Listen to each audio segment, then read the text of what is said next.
الحمد لله نحمده ونستعينه ونستغفره ونؤمن به ونتوكل عليه ونعوذ بالله من شرور أنفسنا ومن سيئات أعمالنا من يهده الله فلا مضل له ومن يضلله فلا هادي له ونشهد أن لا إله إلا الله وحده لا شريك له ونشهد أن سيدنا ومولانا محمدا عبده ورسوله أما بعد أعوذ بالله من الشيطان الرجيم بسم الله الرحمن الرحيم يوصيكم الله في أولادكم للذكر مثل حظ الأنثيين فإن كن نساء فوق اثنتين فلهن ثلثا ما ترك وإن كانت واحدة فلها النصف ولأبويه لكل واحد منهما السدس مما ترك إن كان له ولد فإن لم يكن له ولد وورثه أبواه فلأمه الثلث فإن كان له إخوة فلأمه السدس من بعد وصية يوصي بها أو دين آباؤكم وأبناؤكم لا تدرون أيهم أقرب لكم نفعا فريضة من الله إن الله كان عليما حكيما وقال تعالى وتأكلون التراث أكلا لما وتحبون المال حبا جما صدق الله العظيم وقال رسول الله صلى الله عليه وسلم تعلموا الفرائض وعلموها الناس فإنها نصف العلم او کما قال صلی اللہ علیہ وسلم۔ میرے محترم بھائیوں، بزرگوں اور دوستوں، ہمارا آج کا موضوع ہے مال کی صحیح تقسیم۔ چاہے آدمی زندہ ہو یا اس کی وفات ہو جائے، مر جانے انتقال کے بعد مال کی تقسیم کو میراث کی تقسیم کہتے ہیں، اور اپنی حیات میں جو کچھ آدمی اپنے مال میں سے اپنے وارثوں کو دیتا ہے وہ بھی تقسیم کا حصہ ہے، اور انصاف کے ساتھ اور اعتدال کے ساتھ تقسیم کا حکم دیا گیا ہے، جس کو ہم اپنی اولاد کو ہدیہ دینا یا بخشش دینا وغیرہ کہتے ہیں۔ حضور اکرم صلی اللہ علیہ وسلم فرائض لفظ فریضہ ویسے تو ہر فرض چیز کے لیے استعمال ہوتا ہے، لیکن عربی زبان میں لفظ فریضہ اللہ کے نبی صلی اللہ علیہ وسلم نے میراث کے لیے استعمال فرمایا ہے، اور حکم دیا ہے کہ تم میراث کے علم کو سیکھو۔ تعلموا الفرائض، تم میراث کا علم سیکھو، وعلموها الناس، اور لوگوں کو وہ علم سکھاؤ، لوگوں کو وہ علم سکھاؤ۔ فَإِنَّهَا نِصْفُ الْعِلْمِ، اس لیے کہ کل دین کا یہ آدھا حصہ ہے، کل دین کا یہ کیا ہے؟ آدھا حصہ ہے۔ آدھا حصہ بئی معنی ہے کہ ایک علم وہ ہے جو آدمی کی زندگی میں کام آتا ہے، ایک علم وہ ہے جو آدمی کو انتقال کے بعد کام ہوتا ہے۔ تو یہ دو حصے ہو گئے، یہ آدھا وہ آدھا۔ دوسرا، اس کے آدھے ہونے کی ایک وجہ یہ ہے کہ بھئی ایک علم وہ ہے جس کا تعلق عمل سے ہے، کھانا پینا رہنا سہنا بات چیت ہے نا، اور ایک علم وہ ہے جس کا تعلق مال سے ہے۔ ایک علم مال والا ہے، ایک علم جان اور زندگی کے عمل والا ہے۔ تو جو کچھ جسم سے اور وقت سے ہم خرچ کرتے ہیں اور اس سے جو اپنا دین پورا کرتے ہیں وہ آدھا ہوا، اور جو مال والا علم ہے وہ آدھا ہوا کہ وہ اس کو کیسے کمانا ہے، کیسے خرچ کرنا ہے، کیسے اس کی تقسیم کرنی ہے۔ حضور اکرم صلی اللہ علیہ وسلم کی تشریف آوری سے پہلے میراث کی تقسیم کا کوئی نظام نہیں تھا، عورتوں کو مال نہیں ملتا تھا، عورتوں کو مال نہیں ملتا تھا۔ اس مال پر مرد جو ہے وہ اپنا حصہ رکھتے تھے، اور اولاد میں سے مثلا بیٹوں کو میراث مل جاتی تھی، بیٹیوں کو میراث نہیں ملتی تھی۔ مرنے والے کی بیوی کو مال نہیں ملتا تھا. اگر بیوی مر جائے تو شوہر کو مال ملتا تھا، لیکن بیوی کو مال نہیں ملتا تھا. ایسے ہی مرنے والا کے مال میں سے باپ کو تو میراث مل جاتی تھی، لیکن ماں کو کچھ بھی ملتا نہیں تھا. اسلام میں آنے کے بعد سب سے پہلے میراث کے احکام میں عورتوں کو حصہ دلوایا. بھائی کو مل جائے گا، بہن کو نہیں ملے گا. چنانچہ ایک واقعہ پیش آیا، بہت سارے واقعات پیش آئے ہیں جن کے بعد میراث کا حکم آیا. ایک واقعہ یہ پیش آیا کہ خاتون اپنی 2 بچیوں کو لے کر حضور اکرم صلی اللہ علیہ وسلم کے پاس آئیں اور آ کر انہوں نے کہا کہ یا رسول اللہ صلی اللہ علیہ وسلم، ان دونوں بچیوں کے والد جو ہے ابھی احد میں آپ کے ساتھ جنگ میں تھے اور وہ شہید ہو گئے ہیں، اور ان کے باپ کا سارا مال ان بچیوں کے چچا نے یعنی ان کے بھائیوں نے لے لیا ہے. یہ دونوں بچیاں ہیں، میں ان کی پرورش کیسے کروں گی، اور ان کی شادی کے لیے بھی مال کی ضرورت ہے. اگر مال نہ ہوا تو میں ان کی شادی کیسے کروں گی؟ تو ہمیں ان کو حکم دو کہ وہ ہمیں ہمارا مال واپس کریں. اب اس زمانے تک، اس وقت تک میراث جو ہے وہ بچیوں کو نہیں ملتی تھی، بیٹیوں کو میراث نہیں ملتی تھی، بیوی کو میراث نہیں ملتی تھی. اسی پرانے طریقے کے مطابق حضور کی موجودگی میں انہوں نے وہ مال دیا. آپ صلی اللہ علیہ وسلم نے فرمایا کہ آپ انتظار کرو.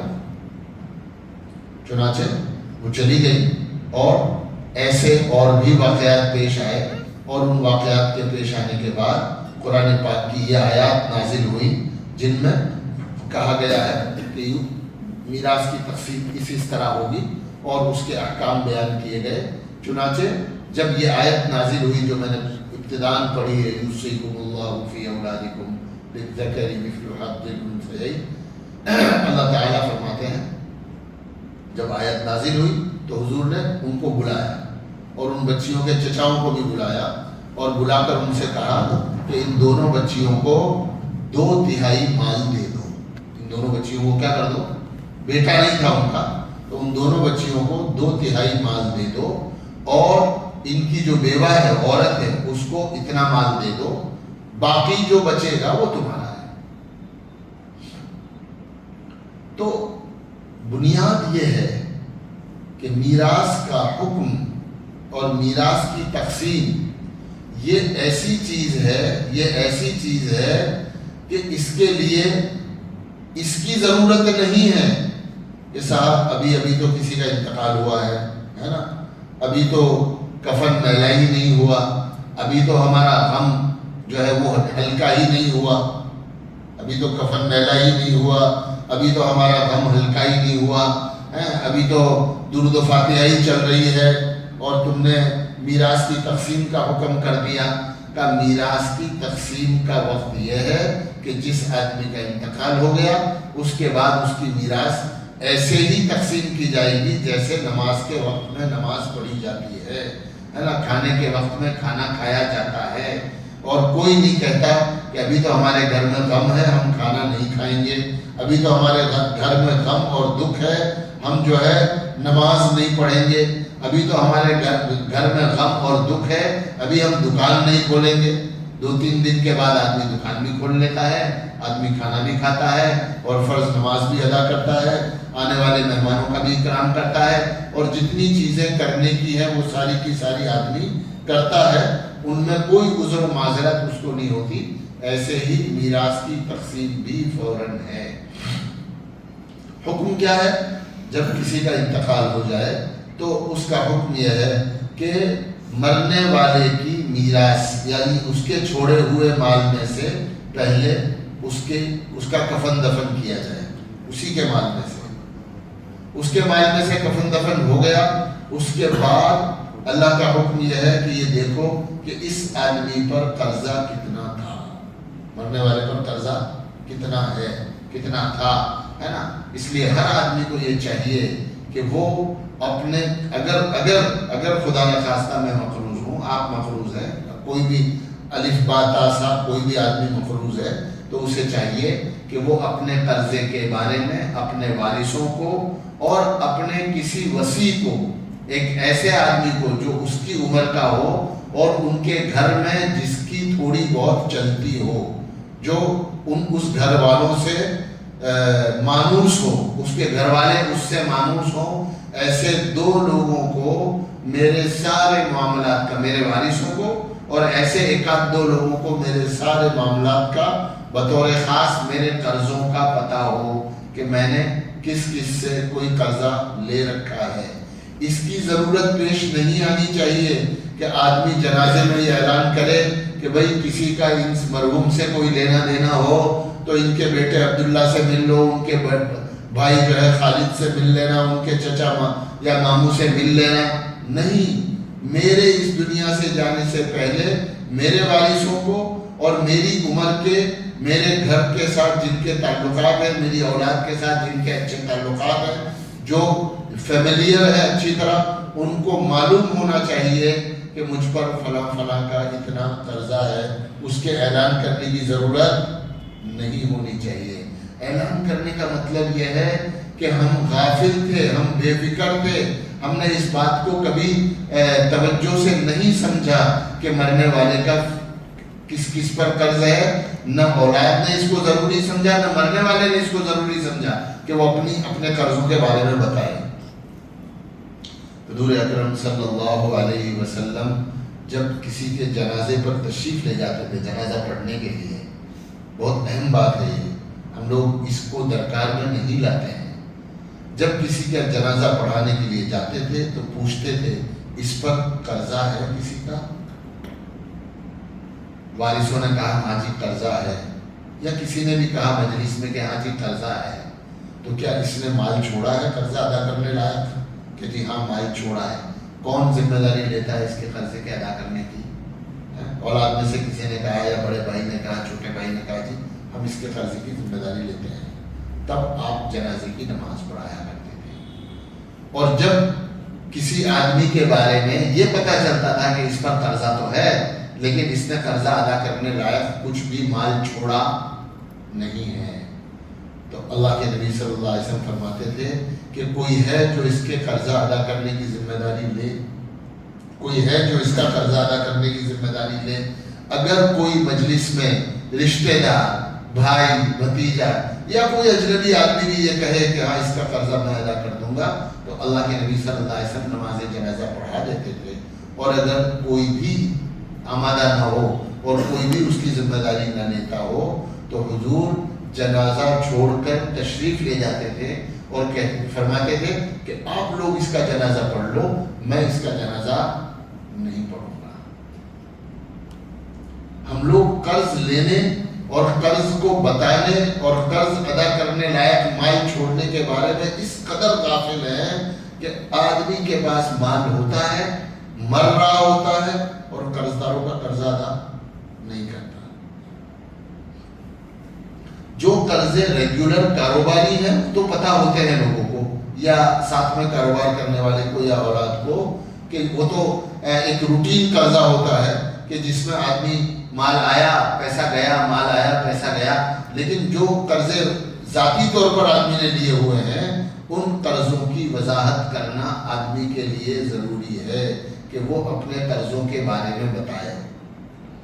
چنانچہ انتقال کے بعد پہلا حکم تجویز و تکفین آدمی کے مال میں سے، اس کے بعد اگر اس کے ذمہ قرض ہے تو اس قرض کی ادائیگی اس کے مال میں سے کی جائے گی۔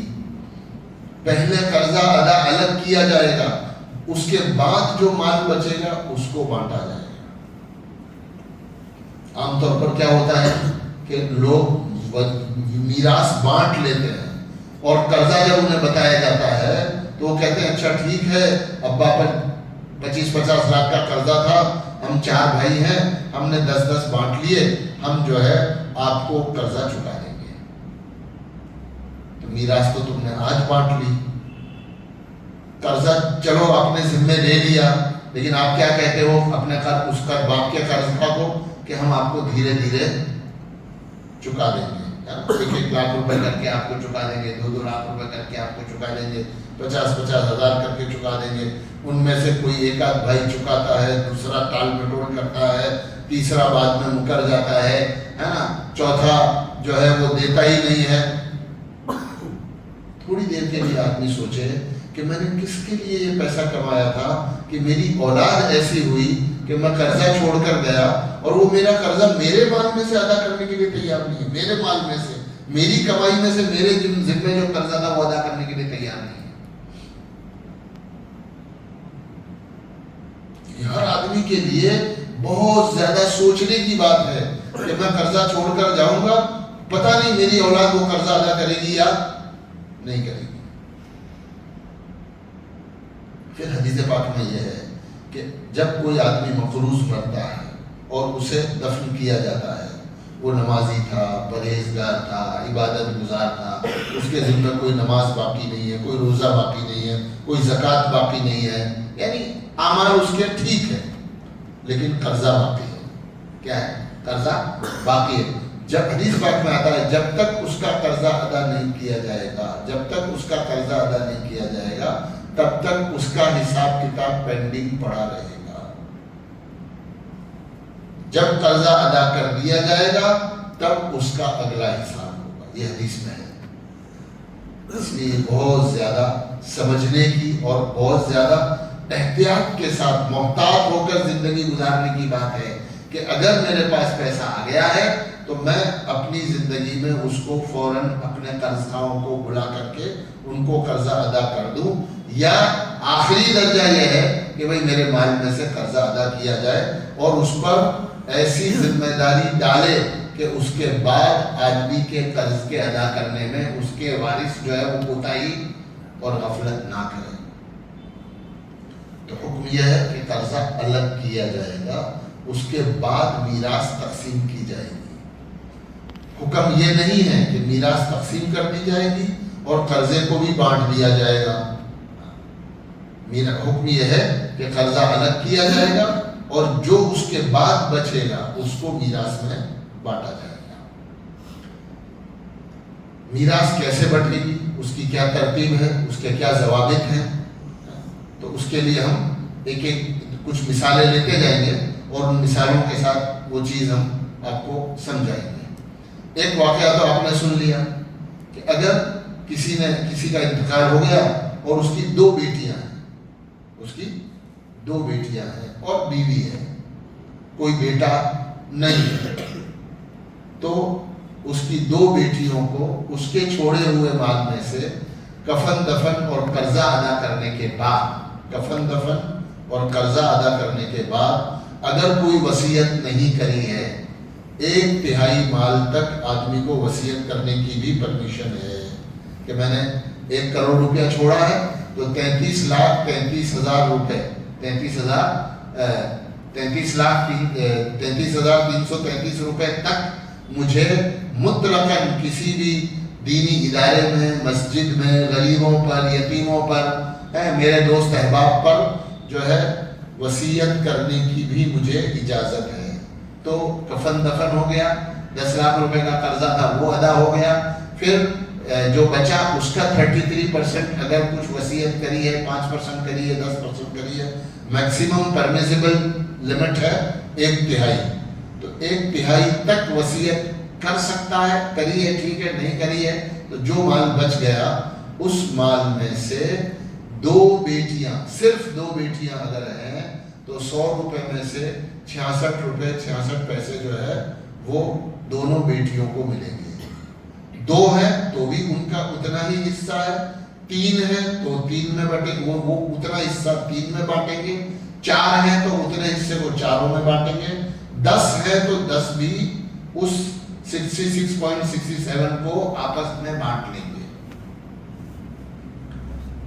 اگر ہمارے ذہن میں پرانی باتیں ہیں میراث کے بارے میں, جیسے ہم کہتے ہیں نا کہ لڑکی کو 2 آنے ملتا ہے, کوئی کہتا ہے لڑکی کو 4 آنے ملتے ہیں, ہے نا, تو پرانی کوئی بات جو ہم نے پڑھی نہیں ہے, اوتھینٹک ہمارے پاس نہیں ہے, اس کو دماغ میں سے نکال دو, اس کو دماغ میں سے کھرچ کے پھینک دو کہ بھئی پرانا جو کچھ ہم نے سنایا تھا ہو سکتا ہے وہ غلط ہے. اکثر و بیشتر غلط ہی ہوتا ہے. جب ہم کراس چیک کرتے ہیں. آدمی آتا ہے جی میں نے تو یہ سنا ہے، تو آپ نے جو سنا ہے وہ شاید غلط ہے. ہم جو ہے پرانی میموری کو کیا کر دیں، ڈیلیٹ کر دیں، اور نیا ڈیٹا جو ہے وہ آج لوڈ کر دو. آج نیا ڈیٹا جو ہے میں ڈال رہا ہوں وہ اپنی میموری میں اور ریم میں اور اس میں ڈال دینا ہے ہارڈ ڈسک میں، تاکہ یہ صحیح نالج ہمارے پاس رہے، ہے نا.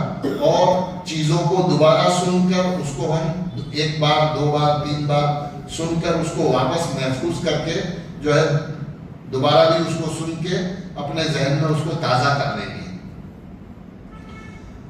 شریعت نے دو قسمیں کر دی ہیں، ایک قسم عورتوں کی، ایک قسم مردوں کی. اور اس کو ایک فلسفی کے انداز میں، فلسفی کے طور پر اگر کوئی میراث کے مسئلے کو سمجھنا چاہے تو شریعت نے کیا کیا ہے بیٹا کہ جو مرد ہے نا ان کے لیے بچا ہوا مال ہوتا ہے، ان کے لیے کیا ہوتا ہے، بچتا ہے، لیکن مرد ہیں ان کے لیے بچا ہوا. عورتیں ہیں ان کے لیے فکس حصہ ہے. عورتیں ان کے لیے کیا ہے، فکس حصہ. عورتوں کو کہتے ہیں ذوی الفرائض. عورتوں کو کیا کہتے ہیں، ذوی الفرائض. کتنی ہیں عورتیں، کون کون ہیں جو ذوی الفرائض میں ہیں؟ بیوی، بیٹی، پوتی، پھر ماں، دادی، بہن. بیوی ایک ہو یا ایک سے زیادہ ہو، پھر بیوی کے بعد ماں، دادی، یہ ایک قسم کی ہو گئی، ایک ہو یا ایک سے زیادہ. پھر اس کے بعد پوتی اور بہنیں. یہ 5-7 قسم کی عورتیں ہیں جن کو حصہ پہلے ملتا ہے. آپ جب بھی مفتی صاحب سے پوچھو گے، مفتی صاحب عبداللہ کا انتقال ہو گیا، اس نے بیوی چھوڑی ہے، ایک بیٹا ہے، 2 بیٹیاں ہیں، ایک بیوی ہے، جو مثال حدیث پاک کی ہے نا. اور مرنے والے کے ابا بھی ہے، اماں بھی ہے، 2 بھائی بھی ہیں. ایک مثال لے لیتے ہیں کہ مرنے والے نے بیوی چھوڑی، 2 بیٹیاں چھوڑی، بھائی بہن بھی ہے اور ماں باپ بھی ہیں، بھائی بہن بھی ہیں اور ماں باپ بھی ہیں. تو میں سب سے پہلے شروع کروں گا کہ مرنے والے کے مرنے کے بعد اس کی کفن دفن، قرضہ ادا کرنے اور وصیت پوری کر لینے کے بعد جو مال بچا اس میں سے بیوی کو 8واں حصہ ملے گا. اس میں سے بیوی کو کیا ملے گا، 8واں حصہ. 8ویں حصے کا مطلب 12.5، 12.5%. 100 کا 8واں حصہ پرسنٹ میں 12.5%. ٹھیک ہے.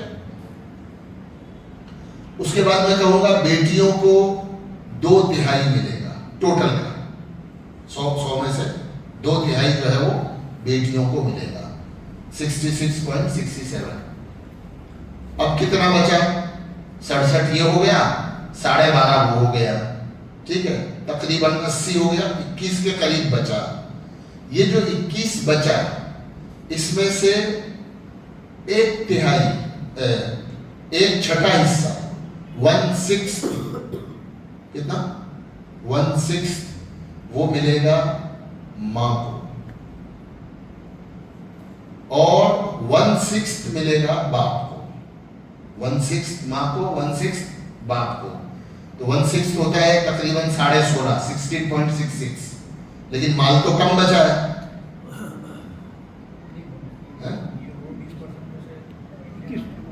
ہاں وہی سمجھا رہا ہوں، مال کم بچا ہے. یہ بچا ہمارے پاس 20% ہے اور دینا ہم کو 33% ہے. دینا ہم کو 16.66 یا 16 بنتا ہے.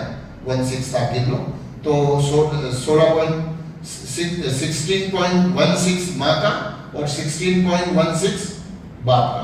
ٹوٹل کو جمع کریں گے تو کتنا ہو جائے گا، ٹوٹل کو جمع کریں گے تو کتنا ہو جائے گا، 112 کے قریب ہو جائے گا. تو وہ 100 کو، اس 100 کو 112 کر دیں گے. ہم اس 100 کو کیا کر دیں گے، 112 کر دیں گے، اور 100 کو 112 کر کے بانٹ دیں گے. جب لینے والے فکس لینے والے جب بڑھ جاتے ہیں تو حصے کو پھیلا دیا جاتا ہے، اور فکس لینے والے کم ہو تو حصے کو سکیڑ دیا جاتا ہے۔ یہاں ہم دوسری مثال لے لیں کہ ماں نہیں ہے، باپ اکیلا ہے، ماں نہیں ہے، باپ اکیلا ہے، بیوی، 2 بیٹیاں اور مرنے والے کا باپ، تو بیوی کو وہی 12.5%، بیٹیوں کو 66.66%۔ اب جو بچا ٹوٹل باپ کا ہے، اب جو بچا وہ ٹوٹل باپ کا ہے۔ ایسے مردوں کو بیٹا ہو، پوتا ہو، باپ ہو، دادا ہو یا بھائی ہو، ایسے سارے رشتہ داروں کو جن کو مال ملتا ہے ان کو عصبہ کہتے ہیں۔ ان کو کیا کہتے ہیں؟ عصبہ، عین صاد با آ، جن کو بچا ہوا مال ملتا ہے، جن کو بچتا ہے ان کے لیے، لیکن پہلے عورتوں کو ملے گا اور اس کے بعد بچا ہوا مال مردوں کو ملے گا۔ دوسری کامن مثال لے لیتے ہیں کہ اگر مرنے والے کا انتقال ہو گیا، اس کے 2 بیٹے ہیں، 1 بیٹی ہے، 1 ماں ہے، ایک بیوی ہے، 2 بیٹے، 1 بیٹی اور ماں، یعنی ماں یعنی بچوں کی ماں، مرنے والے کی بیوی۔ نارملی اس طرح کے واقعات ہوتے ہیں کہ بھئی انتقال ہو گیا، 2 بیٹے ہیں، 1 بیٹی ہے اور مرنے والے کی بیوی ہے۔ تو اس میں جب بیٹا اور بیٹی دونوں جمع ہو جائیں، جب بیٹا اور بیٹی دونوں جمع ہو جائیں تو قرآن کہتا ہے للذکر مثل حظ الانثیین، مرد کو 2 لڑکیوں کے برابر ملے گا، لڑکے کو 2 لڑکیوں کے برابر ملے گا۔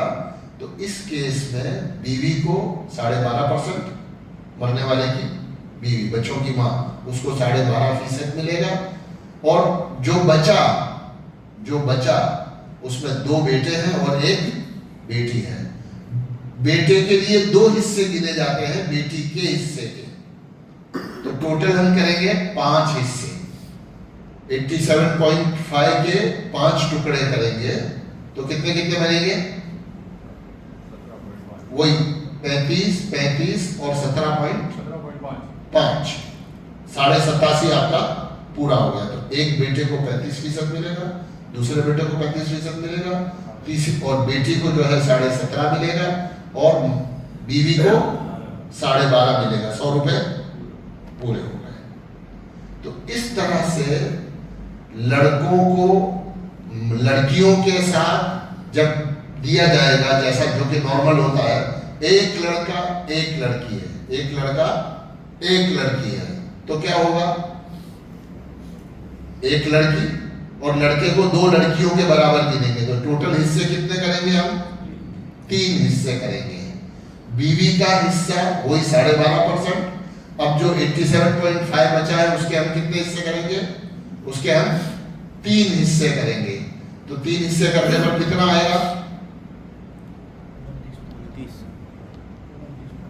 29 پوائنٹ سمتھنگ اور 58 پوائنٹ سمتھنگ۔ تو بیٹے کو ملے گا 58 پوائنٹ سمتھنگ اور بیٹی کو ملے گا 29 پوائنٹ سمتھنگ، جو 87.5 کے 3 حصے کر کے آپ دے دو گے۔ تو اس طرح سے اب پھر سے کہتا ہوں، اکیلی 2 بیٹیاں ہوں تو ان کو ملے گا 66.67۔ اکیلی 1 بیٹی ہو، بیٹا نہ ہو، اکیلی بیٹی یا بیٹے کا مطلب اکیلی 1 بیٹی ہو تو اس کا حصہ ہے 50%، مرنے والے کے کل مال کا 50% اکیلی بیٹی لے دے گی، ٹھیک ہے؟ اور اس کی ماں کو یعنی مرنے والے کی بیوی کو وہی 12.5%۔ تو 1 بیٹی ہے اس کو آدھا ملے گا، 2 یا 2 سے زیادہ بیٹیاں ہیں تو 66.67۔ بیٹا بیٹی ہے، بیٹا بیٹی ساتھ میں ہے تو بیٹی اور ہر بیٹے کو 2 بیٹیوں کے برابر گن لو، ہر بیٹا 2 بیٹی، ہر بیٹے کو 2 بیٹی، ہر بیٹے کو 2 بیٹی، ہر بیٹے کو 2 بیٹی، جتنے بھی ہوں تو وہ جو بیٹی کا حصہ ہوگا اسی کے برابر سب کے حصے کر دیں گے۔ بیٹے کو 2، بیٹے کو 2، بیٹے کو 2، بیٹی کو 1۔ مثال الٹی کرو کہ 2 بیٹیاں ہیں 1 بیٹا ہے، 2 بیٹیاں ہیں 1 بیٹا ہے، تو کتنے حصے کریں گے؟ 4۔ 3 بیٹیاں ہیں 2 بیٹے ہیں، 3 بیٹیاں اور 2 بیٹے، کتنے کریں گے؟ بولو 7 حصے۔ سمجھ میں آ رہی ہے؟ تو لڑکا لڑکی بیٹا بیٹی موجود ہیں دونوں، تو 1 لڑکی 1 لڑکا 3 حصے، 1 لڑکی 2 لڑکے کتنے حصے؟ 5 حصے، 2 لڑکی 2 لڑکے بولو 6، ٹھیک ہے، 3 لڑکی 2 لڑکے بولو 7، 4 لڑکے 2 لڑکیاں 10۔ آگے سمجھ میں؟ اس میں کوئی ہمیں شک شبہ نہیں ہونا چاہیے۔ اب یہ جو مشہور ہے کہ 2 آنی 4 آنی 2 آنی 4 آنی، کہ بھائی اگر بیٹے کے ساتھ بیٹی ہے تو وہ ریشو بدلتا رہے گا ان کی تعداد پر۔ 2 ہی بھائی بہن ہیں تو میکسیمم ملے گا، ہے نا؟ 4 ہیں 2 بھائی 2 بہنیں ہیں تو اس اعتبار سے بٹے گا، 4 بھائی 4 بہنیں ہیں تو اس اعتبار سے بٹ کر کم ہوتا جائے گا، 5 بھائی 3 بہنیں ہیں تو اس اعتبار سے وہ کم زیادہ ہوتا رہے گا۔ اس کا کوئی بھی فکس حصہ نہیں ہے۔ فکس حصہ بیوی کا ہے۔ یہ جو بیوی کا حصہ ہم بتا رہے ہیں 8واں حصہ یعنی 12.5%، جب بھی مرنے والے کی جب تک 1 اولاد بھی ہے، 1 بیٹا ہے بیٹی ہے، مرنے والے کی اولاد دنیا میں کہیں بھی ہے، چاہے اس بیوی سے ہو یا اس سے پہلے کوئی اس کی بیوی تھی اس سے کوئی اولاد ہے، مرنے والے کی اولاد ہے تو بیوی کو 8واں حصہ ملے گا۔ اور مرنے والے کی اولاد نہیں ہے، مرنے والے کی اولاد نہیں ہے، نہ اس بیوی سے ہے نہ کسی اور بیوی سے ہے، تو پھر بیوی کا حصہ بنتا ہے 25%، چوتھائی، 1/4، 25%، وہاں ہو گیا تھا 12.5%۔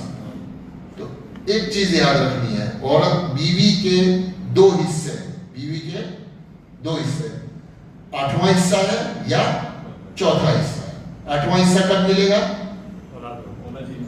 اولاد ہے، دنیا میں حیات اولاد ہے، چاہے امریکہ میں رہتی ہو چاہے چاند پہ رہتی ہو، اس بیوی سے ہو یا پہلی بیوی سے ہو، مرنے والے کی اولاد ہے تو موجودہ بیوی کو بولیے 12.5%، 8واں حصہ، اور اولاد نہیں ہے مرنے والے کی تو بیوی کو 25% ملے گا۔ یہ ہو گیا عورت کا حصہ۔ اس کے 2 ہی حصے ہیں اور یہی 2 کنڈیشن ہے اس کی۔ باقی کا مال کہاں سے؟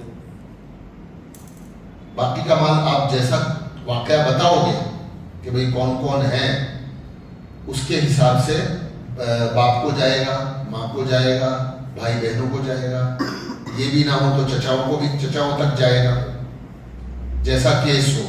ابھی ہم جو بیسک ہیں جو عام طور پر ہمارے ذہن میں ہوتے ہیں یا عام طور پر سرائے میں ہوتے ہیں ان کے لیے ہم نے طے کر دیا۔ اب جو بچا ہوا مال ہے وہ باپ کو جا سکتا ہے، مرنے والے کے باپ کو جا سکتا ہے، مرنے والے کے بھائی کو جا سکتا ہے، مرنے والے کے بھائی بہن ہو تو دونوں کو جا سکتا ہے، مرنے والے کا پوتا ہو تو اس کو بھی جا سکتا ہے۔ پوتے کی آپ مثال لے لو، ایک آدمی اس کا انتقال ہو گیا، اس کی 1 بیٹی ہے، اس کی کیا ہے؟ 1 بیٹی ہے اور 1 پوتا ہے۔ پوتا ہے کیوں کہا میں نے؟ کہ بیٹا گزر چکا ہے، باپ کا جب انتقال ہوا تو اس کی 1 بیٹی ہے اور 1 پوتا پوتی ہے یا 1 پوتا ہے مثال کے طور پر۔ اس کا مطلب یہ ہے کہ اس کا بیٹا زندہ نہیں ہے، گزر چکا ہے، تو بیٹی کو کتنا دو گے آپ؟ 50%۔ اب جو بچا وہ جائے گا پوتے کے پاس، پورا مال پوتے کے پاس چلا جائے گا اور کسی کو بھی نہیں ملے گا، باپ کو بھی نہیں ملے گا، باپ کو ملے گا لیکن بچا ہوا سارا مال جو ہے وہ پوتے کو ملے گا، باپ کو 1/6 حصہ ملے گا، وہ فکس ہے اس کا، باپ کا 1 حصہ فکس ہے، 6 حصہ، تو مرنے والے کے باپ کو 6 حصہ ملا آدھا اس کو مل گیا، اب جو بچا وہ سارا پوتے کو ملے گا. تو اس طرح سے بیٹی کے بعد اس کیس میں پوتے کو مل گیا. اگر مرنے والے کی 2 بیٹیاں ہیں، مرنے والے کی 2 بیٹیاں ہیں اور ایک پوتا ہے، تو ان کو ان دونوں کا حصہ مل جائے گا. اس کے بعد جو بچا وہ پوتے کو مل جائے گا. تو اس طرح سے ترتیب کیا ہے؟ عورتوں میں کوئی ترتیب نہیں ہے، جتنی بھی ہوں گی اگر ان کے فکس حصے ہیں سب کو ملیں گے. عورتوں میں عورتیں کون کون ہو سکتی ہیں؟ بیوی ہو سکتی ہے، بیٹی ہو سکتی ہے اور ماں ہو سکتی ہے. یہ تینوں سب سے، جس کو کہتے ہیں نا سب سے قریب بیوی، نیچے میں بیٹی، اوپر میں ماں. اگر یہ 3 ہے تو مال اور کہیں جائے گا بھی نہیں. اسپاؤس، بیٹی اور ماں، یہ 3 فکس والی ہیں. یہ ہے تو اب کسی عورت کو نہیں جائے گا. ان کے بعد جس عورت کو جا سکتا تھا، ماں نہیں ہو تو دادی کو جاتا ہے، بیٹی نہیں ہو تو پوتی کو جاتا ہے. تو وہ جو نیچے اترتا ہے ایک سٹیپ، جب پہلے سٹیپ پر رشتہ دار موجود ہے، بیٹی موجود ہے یا اوپر ماں موجود ہے، تو ان سے اوپر نیچے مال نہیں جائے گا. بہن کو اس کیس میں تو نہیں جائے گا. ماں نہیں ہے تو بہن کو جا سکتا ہے کوئی کیس میں، سب میں ماں بھی نہیں جائے گا، لیکن ماں نہیں ہوگی تو جا سکتا ہے. تو بیٹے کے بارے میں آپ نے سمجھ لیا. اکیلا بیٹا ہے، نہ بیٹی ہے نہ ماں باپ ہے، اکیلا بیٹا ہے تو سارا بیٹا لے گا. ایک بیٹا دو بیٹیاں ہیں تو جیسا میں نے آپ کو بتایا. تو اس طرح سے مال کی تقسیم کی جاتی ہے کہ سب سے پہلے جو ذمہ دار، جو طے شدہ حصے والے ہیں ان کو حصہ ملتا ہے، اور اس کے بعد مردوں میں سے بیٹے کو، بیٹے کے بعد پوتے کو، پوتے کے بعد باپ کو. باپ کے شریعت نے 2 جگہ بنائی ہے. باپ کی شریعت نے 2 جگہ بنائی ہیں. فکس والے میں بھی باپ ہے اور بچے ہوئے میں لینے کے لیے بھی باپ ہے.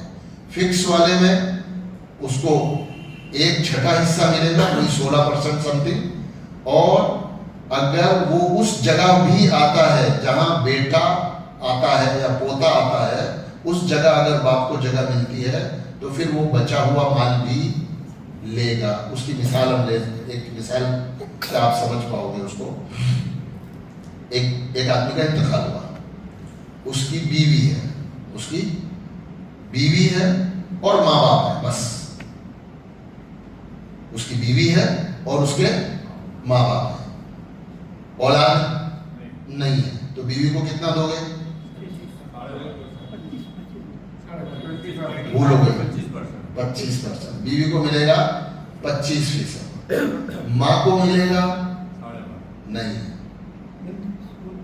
یہ کیس ہے کہ مرنے والے کی اگر اولاد نہیں ہے، کوئی اولاد نہیں ہے، تو بیوی کو ملے گا 25%. ماں کو ملے گا 1/3. ماں کو ملے گا 1/3. ہاں، اولاد جو ہے، اولاد کے ہونے سے ماں اور باپ، ماں کا حصہ کم ہو جاتا ہے اور بیوی کا حصہ بھی کم ہو جاتا ہے. اگر اولاد ہے، چاہے مرد ہو یا عورت، مادہ ہو یا نر، بیوی کا حصہ کم کرتی ہے اولاد اور ماں کا حصہ بھی کم کرتی ہے اولاد. ماں کے بھی 2 حصے، جیسے بیوی کے 2 حصے ہیں نا، ایسے ماں کے بھی 2 حصے ہیں. ماں کا ایک حصہ ہے 1/3 اور ماں کا ایک حصہ ہے 1/6. تو اولاد ہے مرنے والے کی تو ماں کو ملے گا 1/6، اور اولاد نہیں ہے مرنے والے کی تو ماں کو ملے گا 1/3. تو اس کیس میں مرنے والے کی بیوی ہے تو آپ کیا دو گے؟ 25%. ماں ہے، کیا دو گے؟ 1/3. تو 1/3 33 اور 25 بٹ گیا، 33 اور 25 بٹ گیا، 57 چلا گیا. اب جو بچا وہ باپ لے لے گا. اب جو بچا وہ باپ لے لے گا. باپ کو کتنا ملنا ہے؟ باپ کو کتنا ملنا ہے؟ اس کیس میں باپ کو ملے گا 1/3. ہاں 43 ہوگا، لیکن اس کیس میں اس کو فکس میں ملنا ہے 1/3، 33%. اور بچے ہوئے میں جو بچا ہے وہ لے لے گا. تو 33% اپنے حصے کا لے گا اور کوئی لینے والا نہیں ہے، اس لیے جو 10% بچا تھا وہ بھی جائے گا باپ کو۔ اگلی بات سے مثال سے بات سمجھ میں آ گئی؟ آپ بھی کوئی مثال لے کر پوچھنا چاہو تو پوچھ سکتے ہو کہ بھئی ایسی مثال ہو تو، جو مشہور مثالیں ہیں 2-4 وہ تو ہم نے لے لی۔ ایک سوال آیا تھا، میں چٹھی بھول گیا کہ گر گئی تھی۔ 3 بہنیں ہیں اور 2 بھائی ہیں اور والد زندہ ہے۔ والدہ کا انتقال ہو گیا ہے اور والدہ کو اس کے باپ کی طرف سے مکان ملا ہو۔ ایک عورت کا انتقال ہوا، ہاں، اس کے 3 2 بیٹے ہیں اور 3 3 بیٹیاں ہیں، 2 بیٹے ہیں 3 بیٹیاں ہیں، اور اس مرنے والی نے کیا چھوڑا؟ والد بھی ہے۔ مرنے والی کا والد، ہاں، نہیں مرنے والے کا شوہر۔ شوہر بولو۔ شوہر۔ ہاں، ہم جب بات کریں گے تو مرنے والی کے رشتہ دار بولیں گے کہ بھئی مرنے والی کا شوہر ہے، اس کا بیٹا ہے یا بیٹیاں ہیں۔ تو مرنے والی کی کے 3 بیٹیاں، 2 بیٹے۔ 2 بیٹے اور شوہر۔ اس میں ایک بیٹے کا والدہ کے حیاتی میں انتقال ہو گیا۔ اچھا، تو گنا جائے گا ایک ہی، گنا جائے گا ایک ہی، اور وہ جو مر گیا ہے اس کی اولاد ہے؟ ہاں، اولاد ہے، بیٹا بیٹی۔ بیٹا بیٹی ہے۔ اب یہ مثال آئی آپ کے سامنے کہ ایک خاتون کا انتقال ہو گیا، اس کی 3 بیٹیاں ہیں، ایک حیات بیٹا ہے، ایک بیٹے کا انتقال ہو چکا ہے اور ایک ہسبینڈ ہے۔ تو کیا کریں گے؟ 3 بیٹیاں 1 بیٹا، کتنے حصے کریں گے؟ 5۔ ٹھیک ہے، تو باپ جو ہے جب بھی بیٹا ہوگا، بیٹا جب بھی بیٹا بیٹی جب بھی ہوں گے تو ماں باپ کا حصہ کیا ہو جاتا ہے؟ ریڈیوس ہو جائے گا، اور باپ کو صرف فکس حصہ ملے گا۔ تو اس کیس میں باپ کو ملے گا 1/6 حصہ، باپ کو ملے گا 1/6 حصہ، 16 پوائنٹ سم تھنگ۔ وہ دینے کے بعد جو بچا اس کے 5 حصے کریں گے، ان 5 حصوں میں سے 2 حصے لڑکے کے اور 3 حصے لڑکیوں کے۔ آگے بات سمجھ۔ اب ایک سوال آپ کے ذہن میں اس وقت فوراً یہ پیدا ہوگا کہ بھئی جو ایک بیٹا مر چکا ہے اس کی اولاد کو ملے گا کہ نہیں ملے گا؟ تو شریعت کا ایک ٹیکنیکل قاعدہ ہے، وہ قاعدہ یہ ہے کہ بھئی مرنے والے کے بعد سب سے پہلے جو لوگ حیات موجود ہیں ان کو ملے گا۔ اب جو بیٹا نہیں ہے وہ تو نہیں ہے دنیا میں، اور مرنے سے آدمی کی میراث کا حصہ کیا ہو جاتا ہے؟ ختم ہو جاتا ہے۔ اب جو اس کی اولاد ہے، اس کی اولاد کو حصہ دینا یا اس کی اولاد کے لیے ان کا حصہ سیو کرنا، یہ مرنے والے دادا کی یا مرنے والی دادی کی ذمہ داری تھی کہ بھئی وہ ان کے لیے حصہ وصیت کر کے الگ کرتی یا کرتا۔ تو وہ ذمہ داری تھی مرنے والے کی۔ شریعت اس ضابطے پہ چلتی ہے، شریعت جو ہے وہ اس ضابطے پہ چلتی ہے کہ بھئی جو انسٹنٹ رشتہ دار ہے ان کو ملے گا اور جو دور کے رشتہ دار ہیں ان کو نہیں ملے گا۔ تو اسی عورت کے جو پوتے ہیں پوتیاں ہیں ان کو حصہ نہیں ملے گا۔ اس کے ملنے کی 2 ہی شکلیں ہیں کہ یا تو آدمی دے کر جائے اپنے ہاتھ سے یا وصیت کر جائے، اور تیسری شکل یہ ہے کہ یہ جو پھوپھیاں ہیں اور جو چچا ہیں یہ راضی ہو جائیں کہ بھئی ہمارا بھائی زندہ ہوتا تو بھی تو اس کو حصہ ملنے والا تھا، چلو ہم مان لیتے ہیں ہمارا بھائی حیات ہے، ہم چاروں آدمی راضی ہیں کہ آپ ہم کو 4 مت گنو، 5 گن لو، اور 5 گن کر 4 اور 3 7 حصے کر دو، بجائے 5 کے 7 حصے کر دو، اور وہ جو 2 حصے مرحوم بھائی کے ہیں وہ ان کی اولاد کو ہم دینے کے لیے تیار ہے اپنی طرف سے بشاشت کے ساتھ۔ تو یا آدمی جانے سے پہلے دے جائے یا وصیت کر جائے یا پھر زندہ وارث جو ہے اس کو دینے کے لیے راضی ہو جائے کہ بھئی یہ ہمارے بھتیجے ہیں، ہماری ہی بھتیجیاں ہیں، ہمارا ہی خون ہے، ہم ان کو اپنے بھائی کا حصہ دینے کے لیے تیار ہیں۔ یہ ہے اس کی تقسیم۔ اور کوئی مثال لے سکتے ہیں؟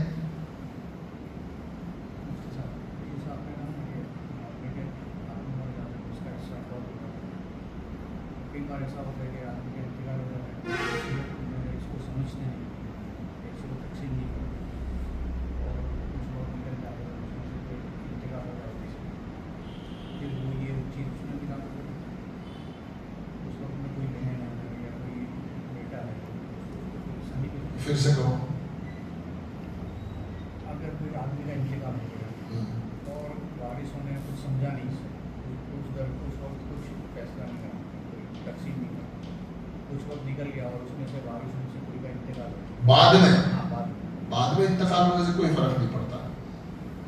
مرنے والے کے مرتے وقت جتنے وارث حیات ہیں اس وقت ان کو ملے گا, چاہے تقسیم 10 سال بعد کرو کہ جب 10 سال بعد ہم نے بانٹنا شروع کیا تو ان 4 میں سے بھی 2 جا چکے تھے, تو ان کے جانے سے ان کے حق پر کوئی فرق نہیں پڑے گا.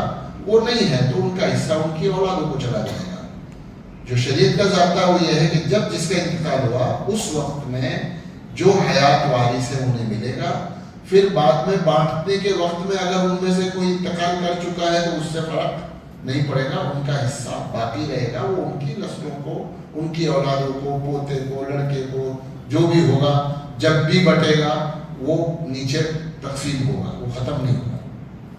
کئی بار انتقال کے وقت سمجھ لیتے ہیں کہ اس طرح سے بانٹتے نہیں ہوتے, بہت سارا وقت نکل جاتا ہے, کئی سال نکل جاتا ہے, 10-15 سال, تو پھر وہی اماؤنٹ بٹے گی جو اس وقت طے ہوئی تھی. اگر اس کو کیسے طے ہوگی؟ اماؤنٹ تو آپ طے نہیں کر سکتے. جب انتقال ہوا آدمی کا اس وقت جو ہے کوئی اماؤنٹ آپ فکس نہیں کر سکتے جب تک کہ وہ چیز حیات ہے. 2 مثالیں لیتے ہیں اس کی کہ ایک آدمی عبد الرحمن کا انتقال ہوا مثلا, اس نے 2 مکان چھوڑے. ایک مکان میں اس کی اولاد رہتی ہے, ایک مکان پرانا شہر میں مثال کے طور پر بند پڑا ہے. تو اور ابھی ہم نے بانٹا نہیں. جس دن انتقال ہوا اس دن جب ہم نے اس کی ویلیو کری تو دونوں, ایک 50 لاکھ کا تھا, ایک 20 لاکھ کا تھا, 70 لاکھ روپے کی پراپرٹی تھی. 10 سال بعد ہم نے بانٹا اور اس کی ویلیو ہو گئی 3 کروڑ روپے. اس کی ویلیو ہو گئی 3 کروڑ روپے. تو وہ 3 کروڑ بٹیں گے, 70 لاکھ نہیں بٹیں گے, کیونکہ ان کے مرنے کے بعد وہ پراپرٹی ایز اٹ از پڑی رہی اور پڑے وہ کیا ہوتی رہی, بڑھتی رہی. اس لیے جو آدمی قابض ہے اس پر وہ یہ نہیں کہہ سکتا کہ ابا کا انتقال ہوا اس دن یہ مکان 20 لاکھ کا تھا لہذا میں 20 میں سے تم کو حصہ دوں گا. بھائی تو کس وجہ سے 20 سے اوپر لینے کا حقدار ہے تو بتا. تو بھی ایک وارث ہے, ہم بھی ایک وارث ہیں, یا لڑکا بھی ایک وارث ہے, لڑکی بھی ایک وارث ہے. کس وجہ سے, کس پرپز سے تم 20 سے زیادہ کے حقدار بن رہے ہو؟ کہا جی میرے ابا کا ہے. تو لڑکی بھی کہے گی میرے ہی تو ابا کا ہے, میں کوئی سوتیلی تو ہوں نہیں. تو چیز پڑی رہی تو اس کی ویلیو بڑھتی رہے گی, ہر وارث کو اس کا حصہ ملے گا. دوسری مثال, مکان باپ کے مرنے کے بعد وہ شہر والا مکان بیچ دیا, ہم نے شہر والا مکان بیچ دیا. جب 20 میں تھا 2-3 سال بعد بیچا, 50 میں بیچ دیا.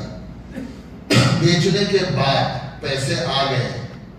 اب بھائی اپنی بہن کو کہتا ہے کہ تیرے 10 ہیں, تو ذرا ٹھہر جا, مجھے ابھی ضرورت ہے, میں 6 مہینے سال بھر بعد یہ 10 تجھے دے دوں گا, یہ 10 تجھے دے دوں گا.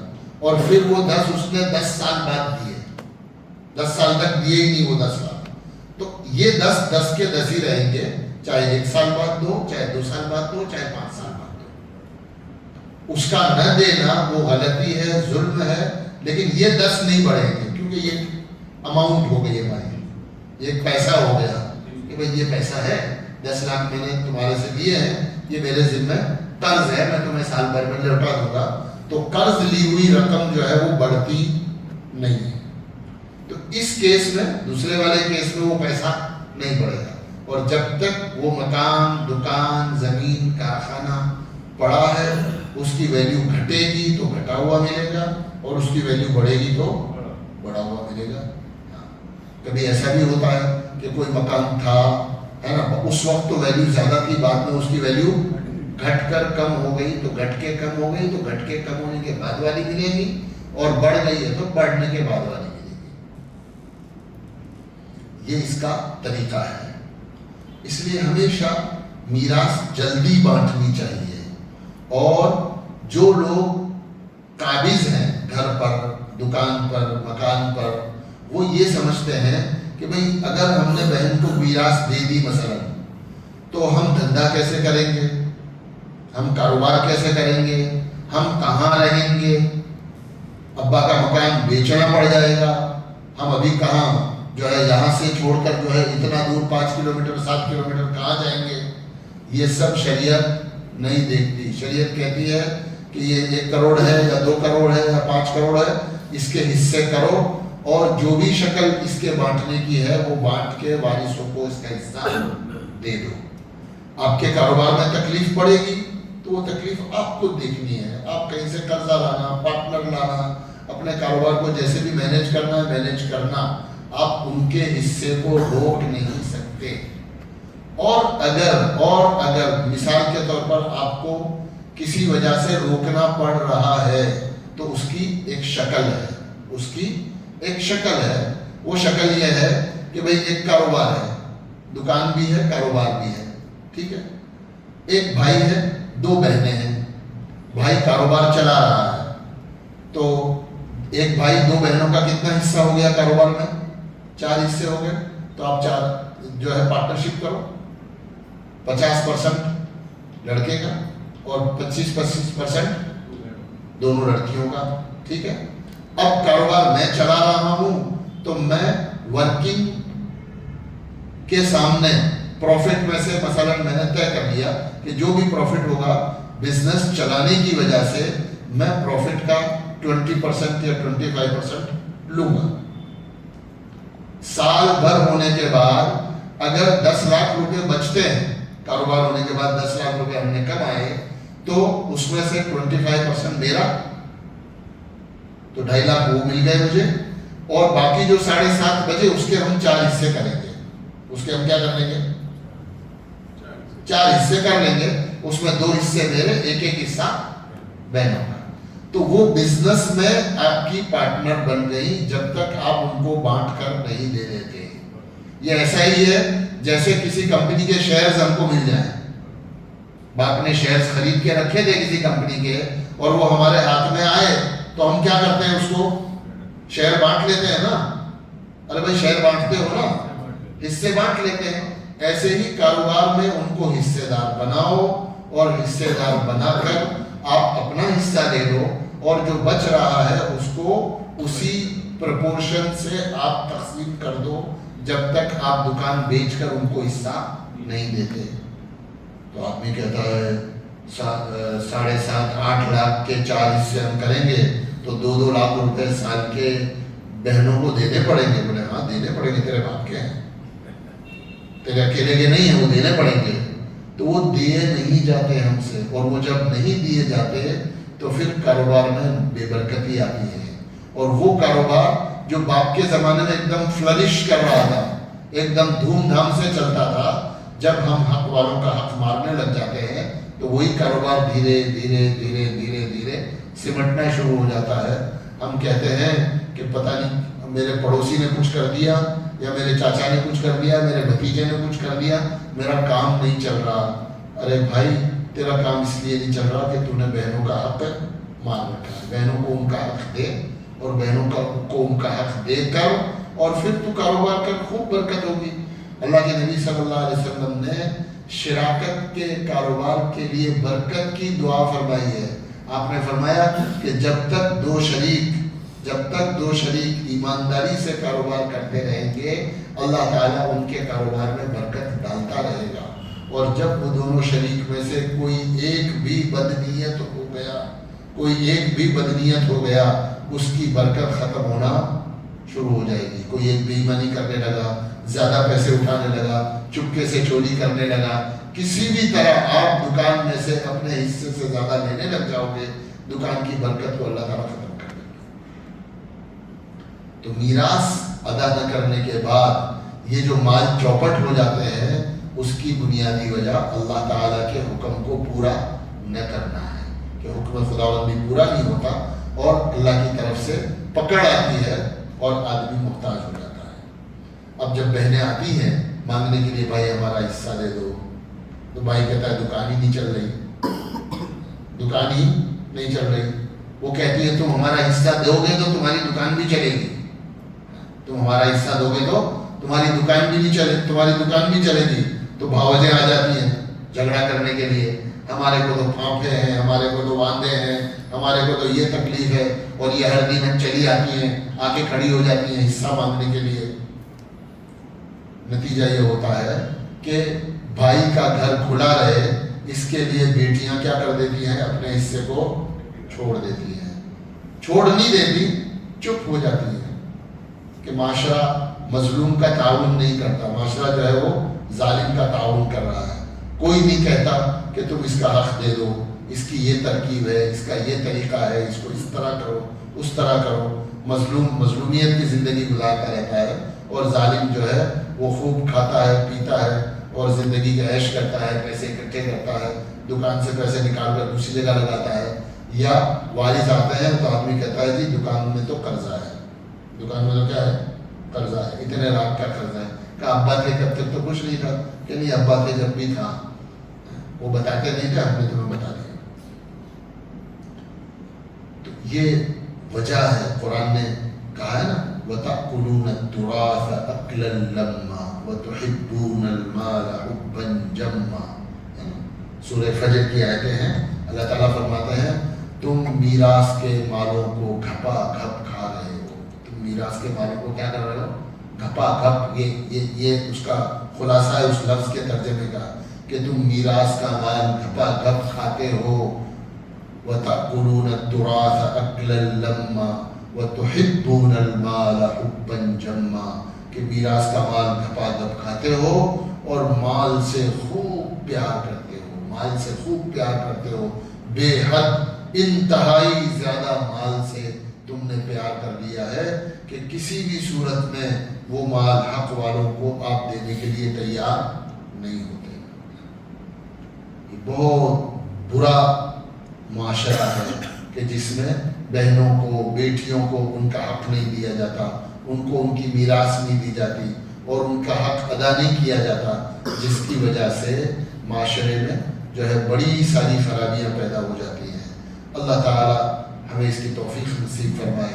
ہم سیکھیں، ہم اس علم کو سیکھیں، ہے نا. اس علم کو اتنا سیکھو، اتنا سنو، اتنا سنو کہ آپ مسئلہ سمجھ جاؤ.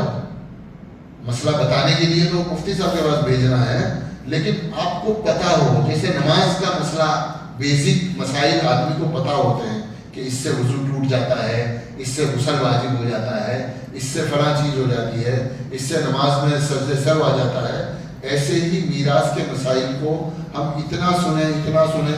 تھوڑا گنت کا مسئلہ ہے تو بار بار سننے سے جو ہے وہ چیزیں ذہن نشین ہو جاتی ہے کہ ہر مسلمان بھی میراث کے مسائل کو اتنا جان لے جتنا روزے کے، نماز کے اور وضو کے مسائل سے آدمی واقف ہوتا ہے.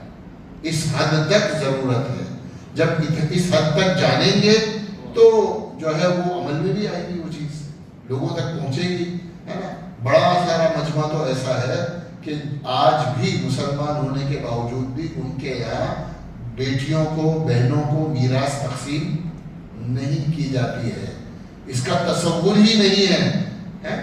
باپ بھی یہ کہتا ہے کہ میں نے میری بیٹیوں کو شادی کے وقت میں جو دے دیا سو ہو گیا. باپ بھی یہ کہتا ہے کہ میں نے میری بیٹیوں کو شادی کے وقت جو دے دیا، میں نے اتنا گہنا دے دیا، اتنا زیور دے دیا، اتنا جہیز دے دیا، اب ان کا حصہ ختم، اب جو کچھ بچا ہے یہ سب میرے بیٹوں کا ہے. باپ تک کا یہ ذہن بنا ہوا ہے. حالانکہ باپ کے ذہن میں تو یہ ہونا چاہیے کہ بھئی یہ میرے بیٹے ہیں، یہ میری بیٹیاں ہیں، جو کچھ میرا مال ہے، بیٹوں کا کمایا ہوا نہیں، لیکن جو کچھ میرا کمایا ہوا ہے اس میں بیٹے بیٹیاں دونوں برابر کی شریعت کے ضابطے کے موافق حصے دار ہیں اور شریک ہیں. مرنے کے بعد جو کچھ میرا مال ہے اس مال میں میراث جاری ہوگی، اور اس میں تمہیں لڑکوں کو تمہارے حصے کے مطابق مل جائے گا، لڑکیوں کو ان کے حصے کے مطابق مل جائے گا. ہاں جو مال بیٹوں نے اپنا کمایا ہے وہ ان کا اپنا ہے، اس میں کوئی شک نہیں ہے. دستک کا کیا؟ دستک لیتے ہیں اپنے کپل کو اولاد نہیں ہوتی تو اپنے بھائی کا بچہ یا وائف اپنی بہن کی کوئی بچے کو دتک لے سکتے ہیں. کسی کو لے پالک بنانا، منہ بولا بیٹا بنانا، اس میں شریعت نے اجازت دی ہے، لیکن اس سے کوئی مسئلہ بدلتا نہیں ہے شریعت کا. وہ بیٹا تمہاری پیٹھ کا اور تمہاری نسل کی اولاد نہیں کہلائے گی. میراث اگر بانٹنے کی بات باری آئے گی تو اس کو کچھ بھی نہیں ملے گا. آپ نے کسی کو منہ بولا بیٹا بنایا ہے تو آپ اس کو اپنے ہاتھ سے جو دینا ہے وہ دے سکتے ہو کہ بھائی اتنا میں نے اپنے ہاتھ سے اس کو دے دیا ہے. باقی میراث میں کوئی حصہ شریعت کے حساب سے نہ آدمی کا نام لگتا ہے اس کے ساتھ، یعنی آپ لے پالک جو منہ بولا باپ ہے اس کے باپ کا نام بھی اس کے ساتھ شریعت میں تو نہیں لگے گا. کر سکتے ہو آپ ایسا، لیکن اسی کے باپ کا نام لگے گا. میراث میں اس کا کوئی حصہ نہیں ہے سوائے کہ آپ اپنے ہاتھ سے اس کو کچھ بھی دے دو. حیاتی میں اس کو جو دینا وہ دے سکتے، جو جب تک لیا ہو اس کو حیاتی میں جو بھی دینا ہو دے سکتے. جی دے سکتے ہیں. انتقال بعد 1/3 سے زیادہ کی وصیت حقیقت نہیں کرتی. اس طرح انتقال کے پہلے شریعت کے کچھ رول ہیں وصیت کے. پورا بھی دے سکتے ہیں، جتنا دے سکتے ہیں. 1/3 سے زیادہ انتقال کے بعد تو نہیں دے سکتے. ان کی حیاتی میں کچھ لمیٹیشن ہے شریعت میں. باپ نے حیاتی میں ہمیں اس کو ڈسٹریبیوٹ کر دیا اور سب کچھ بھی دے سکتے ہیں اس کو. ہاں، اب اس میں شریعت نے ہاتھ نہیں پکڑا. شریعت نے اس میں ہاتھ نہیں پکڑا کہ بھئی تم نہیں دے سکتے، لیکن شریعت نے اصول سمجھائے ہیں کہ بھئی 1/3 تم دے سکتے ہو، 1/3 کی تم وصیت کر سکتے ہو، لیکن چونکہ تم مالک ہو تو آدمی مالک ہے اور تندرست ہے. آدمی مالک ہے اور تندرست ہے، اس بیماری میں نہیں مبتلا ہے جس بیماری میں اس کا انتقال ہو گیا ہے. جس بیماری میں آدمی کا انتقال ہو جاتا ہے وہ بیماری بھی جو ہے اس کو 1/3 سے زیادہ کچھ بھی ٹرانزیکشن کرنے سے روکتی ہے. تندرست آدمی کی بات ہے. تندرست آدمی کو لگا کہ میں سارا مال جو ہے کسی کو دے دیتا ہوں یا نیکی کے کام میں کہیں لگا دیتا ہوں، تو اللہ کے نبی صلی اللہ علیہ وسلم نے فرمایا کہ اللہ پاک اس بات کو زیادہ پسند فرماتے ہیں کہ تمہاری اولاد تمہارے بعد تمہاری وجہ سے، تمہارے مال کی وجہ سے صاحب مال کہلائے. ایسا نہ ہو کہ تمہارے پاس مال تھا اور تم نے اولاد کو محروم کر دیا اور لوگ یوں کہیں کہ اس کا باپ تو بہت زیادہ مال والا تھا لیکن اس نے اپنی اولاد کو فقیر اور بھیک مانگتا چھوڑ دیا. تو اس کو اس طرح سے اخلاقی طور پر سمجھایا ہے شریعت نے. ہاتھ نہیں پکڑا کہ نہیں آپ یہ کر ہی نہیں سکتے. نہیں، یہ دستک کا جو بتایا تو وہ جس نے دستک لیا ہے وہی اس کی حیاتی میں سب دے دے گا بھائی یہ سب میں نے دستک لیا اس کو دے سکتا ہے، دے تو سکتا ہے. اسی کے ساتھ یہ بات بھی سامنے آتی ہے کہ بھئی کبھی کبھی جیسے آپ نے کہا کہ سب کچھ کسی اور کو دے دیا. کبھی ایسا ہوتا ہے کہ آدمی سب کچھ تو کسی اور کو نہیں دیتا لیکن ایک بیٹے کو بہت سارا دے دیا اور دوسرے کو بہت کم دیا یا محروم کر دیا اس کو، یا کوئی بیٹا نافرمان تھا اس کو چھوڑ دیا. تو اپنی حیاتی میں بھی جو کچھ آدمی دیتا ہے اس کے بارے میں بھی شریعت کا حکم یہ ہے کہ انصاف کرے. کبھی کبھی ہمیں ایسا لگتا ہے کہ بھئی میرا یہ بیٹا نافرمان ہے اور یہ فرمان بردار ہے، تو قرآن نے یہ بات کہی ہے کہ یہ تم جج مت کرو. تم اپنی اولاد کو اس طرح سے جج مت کرو کہ یہ سمجھدار ہے، یہ زیادہ عقل مند ہے، یا یہ میری بات زیادہ سنتا ہے. اس طرح سے تم کسی کو جج کر کے مال کم زیادہ مت دو. مال کو کم زیادہ کرنے کے لیے جج نہیں کرنا. اللہ تعالیٰ فرماتے ہیں فریضۃ من اللہ، یہ اللہ کی طرف سے طے شدہ چیز ہے، اور کون تمہارے زیادہ قریب ہے کون تمہارے زیادہ دور ہے یہ اللہ بہتر جانتے ہیں. یہ اللہ بہتر جانتے ہیں. کبھی کبھی ایسا ہوتا ہے کہ جس کو ہم نے قریب سمجھا، جس کو ہم نے زیادہ اچھا سمجھا، جب اس کو دے دیا تو وہ لے کے چلا گیا، اور جس کو نہیں دیا تھا اس کو جب پتا چلا کہ ابا نے چھوٹے والے کو یہ سب دے دیا ہے اور وہ تو لے کے روانہ ہو گیا ہے، اب وہ بڑا والا جو دور رہتا تھا، پہلے دور رہتا تھا، اب وہ آ رہا ہے ابا کے پاس، ان کی خدمت کر رہا ہے، اپنے پیسے ان پہ لگا رہا ہے، اپنے پیسوں سے ان کا علاج کر رہا ہے، اور باپ پچھتا رہا ہے کہ میں تو اس کو غلط سمجھ رہا تھا، غلط تو وہ نکلا۔ اس لیے مال بانٹنا ہے، برابر بانٹو، کچھ بھی آگے پیچھے نہیں کرنا، سوائے اس کے کہ اولاد میں سے کوئی آدمی کمزور ہے مالی اعتبار سے، اس وجہ سے آپ نے اس کو تھوڑا سا زیادہ دے دیا کہ بھئی اس کے بچے زیادہ ہیں، یا اس کی تنخواہ یا اس کی جو ہے آمدنی کم ہے، اس لیے میں اس کو زیادہ دیتا ہوں، باقی اور کوئی ریزن نہیں ہے کسی ایک کو زیادہ دینے کا۔ ہم جو جج کرتے ہیں اولاد کے بارے میں وہ نہیں کرنا چاہیے، شریعت منع کرتی ہے۔ یہ رشتہ ایسا ہے کہ جو نافرمان تھا وہ ہو سکتا ہے بعد میں کیا بن جائے، فرمان بردار بن جائے، اور جو فرمان بردار ہے ہو سکتا ہے کہ وہ نافرمان ہو کر مال لے کر جب اسے مل گیا، شاید وہ اسی وجہ سے آپ کے پاس رکا ہوا تھا کہ کب ابا چیک پھاڑے اور اگلے دن میں روانہ ہو جاؤ۔ جی اپنی ملکت میں جتنے بھی ممبر ہیں، بیوی ہے، بیٹی ہے، بیٹا ہے، میں اپنا حصہ سب کا رکھ کے سب کا جتنے جی بانٹ سکتا ہوں؟ ہاں جتنے جی بانٹ سکتے ہو، سب کو سر کا، بیوی کو بھی، بیٹی کو بھی، بیٹے کو بھی، اور میں اپنا بھی، ہاں 5 حصے ہے، 5 حصے سر کے، کسی ہاں کو کم نہیں، کسی کو زیادہ نہیں، ہاں کر سکتے کر سکتا ہوں۔ کر سکتے ہو، پھر جو ہمارا حصہ رہے گا آخری وہ میراث بن جائے گا، جو میرے اکیلے کے حصے میں آیا، جو میں نے 5 کر کے 4 بانٹ لیے، اب جو میرا بچا وہ بعد میں بٹ جائے گا، اور میں نے باقی 4 کو برابر سرابر اپنی زندگی میں دے سکتا ہوں، اور برابر ہی دینا چاہیے، سوائے کہ کوئی دینی یا پرسنل گزر ہو۔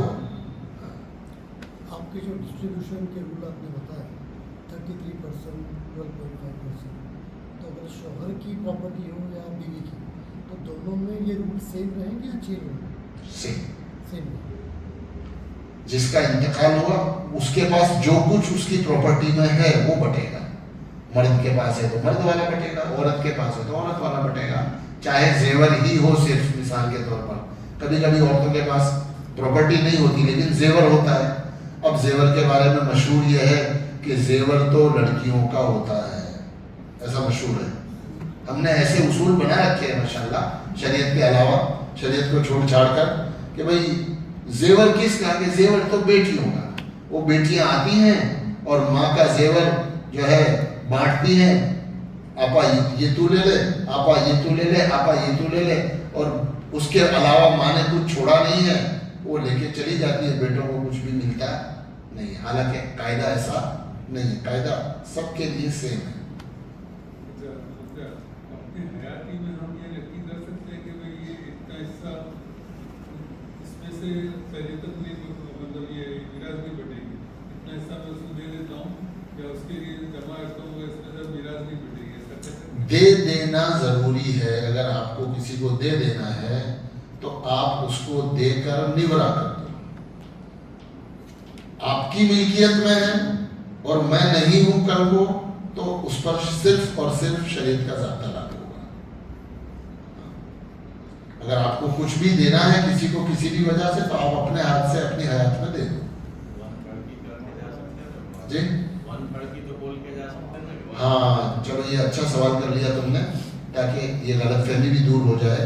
1/3 کی جو وصیت ہے وہ وارثوں کے علاوہ کے لیے ہے، وہی سنا رہا ہوں کہ 1/3 کی جو وصیت ہے وہ وارثوں کے علاوہ کے لیے ہے، وارثوں کے لیے کوئی وصیت نہیں ہے، یعنی میں ایسا نہیں لکھ سکتا کہ میرے مال میں سے 33% میرے چھوٹے والے بیٹے کو دے دینا، سمجھے؟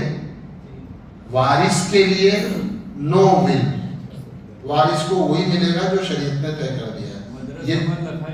یہ ول جو ہے یہ کس کے لیے ہے؟ نان وارث کے لیے ہے، مسجد، مدرسہ، کوئی غریب آدمی، ضرورت مند، ہے نا, بیوہ, یتیم, یعنی وارثوں کے علاوہ کے لیے ہے جو مجھے نیکی کے کام میں خرچ کرنا ہے. مفتی صاحب اپنے ایسا تو لکھ سکتے ہیں کہ بھائی یہ پراپرٹی اس کو جا کے جو ویلیوبل چیزیں اس کو کیلکولیٹ کر کے. ہاں, اگر ہم یہ چاہتے ہیں تو ایسا مشورتاً لکھ سکتے ہیں کہ بھائی میرے پاس یہ پراپرٹی ہے اور میری وفات کے بعد مثلا میں فلاں دکان کو فلاں آدمی استعمال کر رہا ہے, فلاں کارخانہ فلاں استعمال کر رہا ہے, فلاں مکان فلاں استعمال کر رہا ہے, تو میری رائے یہ ہے کہ ان کو جو استعمال کر رہا ہے اسی کو وہ اس کے حصے میں رکھ دی جائے, اور ویلیویشن جب کریں گے تو جس کا جتنا حصہ آئے گا اس میں کمی بیشی کر لی جائے. ایسا میرا مشورہ ہے یا ایسی میری طرف سے میرا سجیشن ہے آپ لوگوں کو. ایسا اتنا آپ لکھ سکتے ہو. اب بعد میں کیا سچویشن ہوگی, وہ کیا کریں گے, وہ شریعت پر ہے. ویلیو اتنی ہی جائے گی جو اس کو ملنی ہے. پراپرٹی ہم الگ الگ نام سے لیتے ہیں, لیڈیز کے نام پہ لیتے ہیں, بیٹی کے ہوتی ہے میری اور لی ہوتی سب کے نام سے لے کے رکھتے ہیں. تو وہ اگر انتقال کے بعد اس کی ہو جائے گی کہ نہیں, تو نام تو ان کا ہے پراپرٹی. کیا آپ نے بیوی کے نام پر مکان لیتے وقت یہ نیت کری تھی کہ یہ میری بیوی کا ہے, میرا نہیں ہے؟ بس. آپ نے بیٹے کے نام پہ پراپرٹی لی تو کیا آپ نے یہ سوچا تھا کہ یہ میرے بیٹے کی ہے؟ نہیں. اگر آپ نے اس کے نام پر لیا ہے اور آپ یہ کہہ رہے ہو کہ یہ اسی کی ہے, اس کو دے دی میں نے, تو وہ تو بٹے گی نہیں, وہ تو ہدیہ ہو گیا اس کو. باقی جو فیملی کے نام پر ہم لیتے ہیں, جو بھی دنیاوی پرپز ہیں ہمارے, ٹیکس وغیرہ ہے, جو بھی چیزیں ہمارے ذہن میں ہوتی ہیں, تو اس سے وہ چیز کا جس کے نام پر خریدی ہے وہ مالک نہیں بنتا. مالک جس کا مال لگا ہے وہی اس کا مالک رہتا ہے. اس لیے ہر آدمی کو یہ بھی وضاحت کر دینی چاہیے کہ میرا فلاں مکان بیوی کے نام پر ہے, میرا فلاں کارخانہ بیٹی کے نام پر ہے, میرا فلاں کارخانہ جو بڑے لڑکے کے نام پر ہے, میری فلاں پراپرٹی جو ہے چھوٹے لڑکے کے نام پر ہے. یہ سب میری ہے, میں اس کا مالک ہوں. اگرچہ میں نے یہ میری فیملی ممبرس کے نام پر خریدی ہوئی ہے, لیکن اس سب کا میں ہی مالک ہوں. کوئی اس کی ملکیت کا دعویٰ نہ کرے اور دنیاوی قانون کا فائدہ اٹھا کر اس پر قابض ہونے کی کوشش نہ کرے. میرے مرنے کے بعد اس کو شریعت کے ضابطے کے مطابق بانٹا جائے گا. تو آپ ایسا لکھ دو.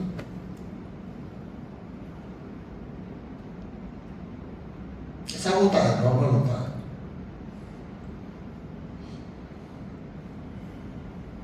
اور کچھ لڑکی کو شادی میں گفٹ کے طور پہ اگر دیتے ہیں, کہ 2 بچے ہیں مثال کے طور پر لڑکا اور لڑکی, تو ایک اندیشہ ہے کہ بھائی شادی کے بعد یا ہمارے مرنے کے بعد شاید بھائی بہن کو نہ دیں, تو اس کی شادی پہ ہی ماں باپ اپنے ہاتھ سے بیٹی کو دے رہے ہیں 50% یا جو بھی دے رہے ہیں فار ایگزامپل, تو اس میں کیا وہ کہلائے گا اس کا حصہ آ گیا اگر ماں باپ ڈکلیئر کر دیں کہ بھائی ہماری حیات میں دے دیا, بھائی سے مت مانگتے, تو اس کی کیا مطلب ہے؟ اس کا ضابطہ یہ ہے, یہ گفٹ والی بات آ گئی. جی ٹھیک ہے, تو جتنا گفٹ میں نے بیٹی کو دیا اتنا ہی گفٹ مجھے بیٹے کو بھی دے دینا چاہیے. مطلب 50-50% آپ نے 10 لاکھ روپے بیٹی کو دیے یا 50 لاکھ روپے بیٹی کو دیے, تو اتنی پراپرٹی یا اتنی چیز یا اتنا زیور آپ بیٹے کو بھی دے دو کہ بھائی یہ تم دونوں کو میں نے دے دیا, اب جو بچا وہ میرا ہے اور وہ بٹے گا.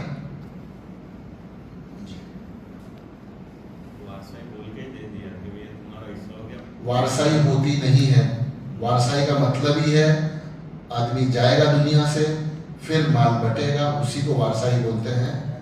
حیاتی میں دیا جانے والا مال وارثائی نہیں کہلاتا. کلیئر؟ وہ گفٹ کہلاتا ہے, اور وہ ہدیہ ہے, بخشش ہے, گفٹ ہے. ہاں, تو اتنی گفٹ بیٹے کو بھی کر دے آدمی جتنا بیٹی کو کیا ہے. اور اس میں یہ ہوتا ہے کہ بیٹے کے پاس سب چیزیں ہیں, بیٹی کو شادی کر کے دے دیتے, بیٹے پاس تو آلریڈی رہنے والا ہے, جو دے گا نہیں اس کے لیے نہیں دے دیتے بیٹی کو. دیکھو کیا ہوتا ہے, ایک ایسا جنرل, ہاں جنرل میں سب وہ کیا کہتے ہیں کہ کچھ پتہ ہی نہیں ہے کیا ہو رہا ہے. مطلب یہ نارمل جیسا کہ مطلب سب دھندا روزگار سب بیٹے کے پاس ہی ہوتا، تو کیا بیٹی کو دے دو اور وہ بچے گا، اس میں بیٹی کا تو کھڑا ہی نہیں. بالکل. ایک چیز یہ بھی تھوڑی سمجھنی چاہیے کہ بھائی جب جوان بیٹا ہمارے ساتھ کام کر رہا ہے، ایک مثال لیتے ہیں ہم کہ بھائی میرا ایک بیٹا ہے ایک بیٹی ہے. جس عمر میں نے میری بیٹی کی شادی کی اس وقت میرے پاس ایک مکان تھا، ایک دکان تھی اور تھوڑی بہت بچت ہوگی جس سے میں نے اپنی بیٹی کی شادی کی.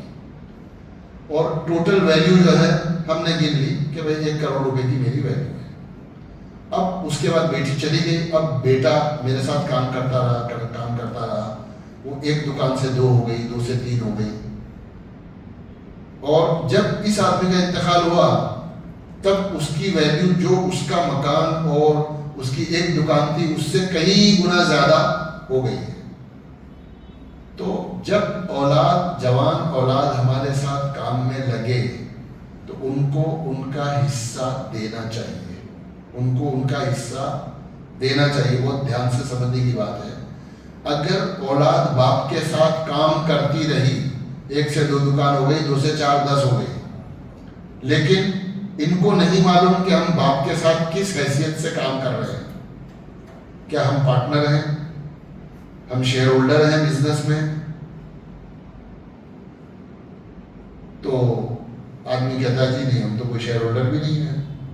یہ دکان کہ وہ بھی ابا کے نام پر ہے، وہ دوسری دکان کہ وہ بھی ابا کے نام پر ہے، وہ تیسری دکان وہ بھی ابا کے نام پر ہے نا. ابا کو شاید بہت سارا پتہ بھی نہیں ہے ہے نا، ہم ہی چلا رہے ہیں. تو آپ یعنی ہم جوان اولاد جو کاروبار کر رہی ہے یہ باپ کی مدد کر رہے ہو. آپ کیا کر رہے ہو؟ باپ کی ہیلپ کر رہے ہو. مٹکا تو ایک ہی ہے، بینک تو ایک ہی ہے اور وہ باپ ہے. جب اس کا انتقال ہوگا تو تمہارا الگ سے حصہ نہیں ہوگا کہ میں نے 10 سال محنت کر کے یہ 4 دکانیں بڑھائی، یہ 4 کارخانے بڑھائے، اس میں تمہارا حصہ نہیں ہوگا. سارا میراث میں بٹے گا. آپ کہو گے کہ میرا کیا، کہ آج تک تو نے جو کھایا، جو پہنا، جو واپرا، جو حج عمرے کیے، جو سنگاپور اور پیرس کیا، وہ تیرا. اس کے علاوہ جو ملے گا اس میں سے وہ تیرا. الگ سے تیرا جمع کچھ بھی نہیں ہے.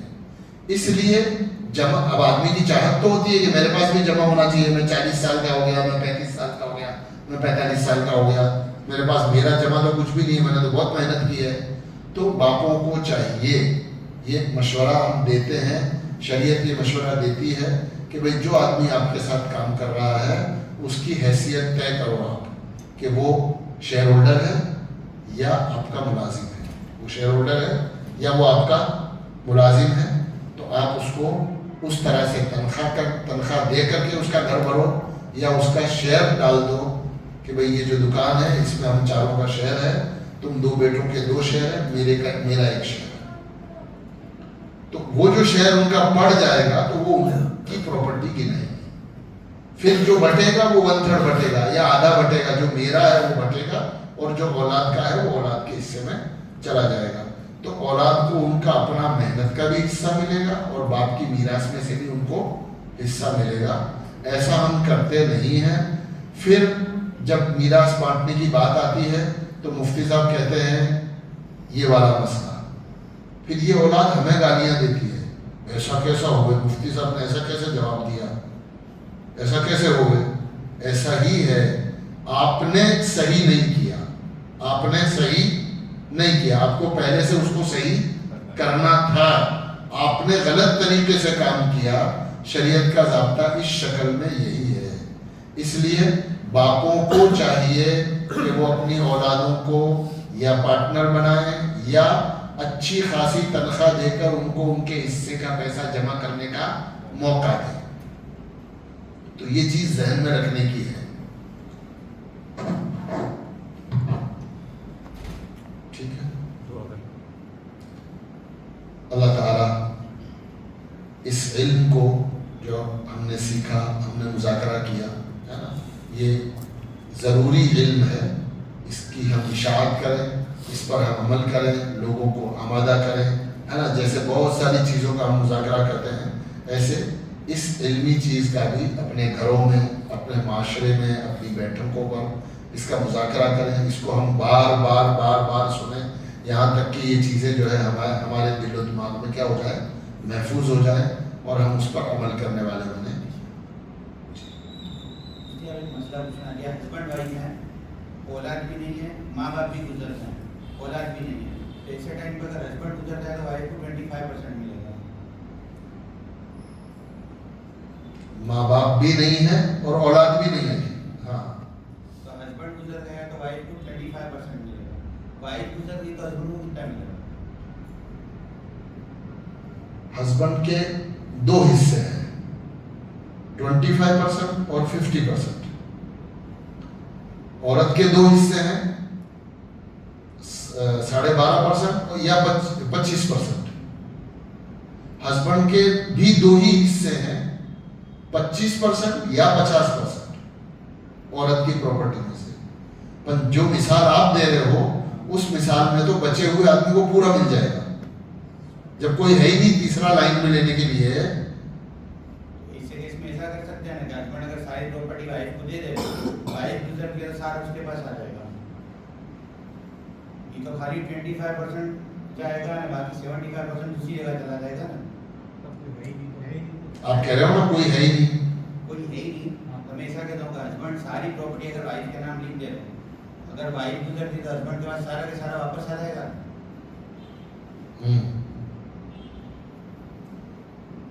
ہسبینڈ گزر گیا تو پھر وائف کا یہ نا سر کوئی وائف کا ہوئے گا، پوچھو ہو جائے گا. دے دیا حیات میں وہ تو پوچھتا ہوں، حیاتی میں دے دیا، سارا وائف کے نام کر دیا برابر. اب وائف گزر گئی تو ہسبینڈ کے پاس سارا واپس آ جائے گا، اور اگر ہسبینڈ گزرا تو ہے ہی سب وائف کا. لیکن کبھی ایسا بھی ہوتا ہے کہ ہسبینڈ نے بیوی کو سب دے دیا اور بیوی نے کہا کہ چلو میاں، چلو میاں نکلو یہاں سے، سب میرا ہے. ایسی مثالیں سنی ہیں، مطلب یہ خالی کوئی ہائپوتھیٹیکل بات نہیں ہے. ہاں، ایسے واقعات میں نے سنے ہیں، یا یوں کہو کہ دیکھے ہیں. ہاں، کہ بیوی نے شوہر کو بھگا دیا، اس لیے دینا تو ہے ہی نہیں. ہاں، یاد رکھنا، وہ ایسی غلطی نہیں کرنا کبھی، اتنی محبت مت کر لینا.